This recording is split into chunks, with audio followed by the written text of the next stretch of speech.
అశ్వత్థామరెడ్డి వారు కాల్ చేశారండి. స్వామి, ఒక మనిషి చనిపోతే ఆ ఊరిలో అంత్యక్రియలు చేశారు, సంవత్సరీకం కూడా అదే ఊరిలో చేయాలా, లేదా ఆ ఊరిలో వీలు కాకపోతే వేరే ఊరిలో చేయొచ్చా?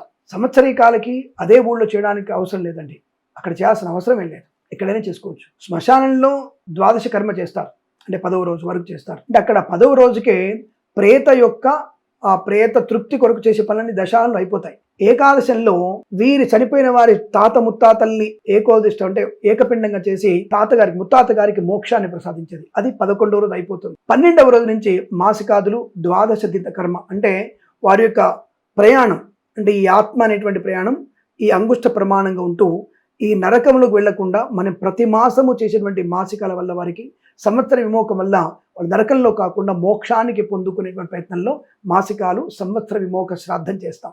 కాబట్టి ఆ ఊరు చనిపోయినప్పుడు కర్మకాండ చేసిన తర్వాత వేరే ఎక్కడైనా మనము ఈ సంవత్సర విమోక కార్యక్రమాలు చేసుకోవచ్చు.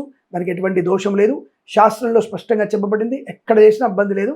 కేవలం ఆ యొక్క పిండ తృప్తి కొరకు, ఆ యొక్క పోయిన జీవుడి తృప్తి కొరకు మనం చేసేటువంటి కర్మకాండాలు సంవత్సర విమోకాలు వారి ఆత్మ సంతృప్తి కొరకు. కాబట్టి ఆ పితృయజ్ఞాన్ని శ్రద్ధగా చేస్తే చాలు, ఎక్కడ చేసినా పర్వాలేదు, ఎటువంటి దోషం లేదు. శుభమస్తు. ఇలాంటి ధర్మ సందేహాలు 10 మంది తెలవాలంటే మనం 100 మంది చేత సబ్స్క్రైబ్ చేయించాలి. అది మీ బాధ్యత, గుర్తుపెట్టుకోండి. 100 మంది చేత సబ్స్క్రైబ్ చేయించండి. ధన్యవాదాలు. ప్రేమతో మీ కిరణ్ శర్మ.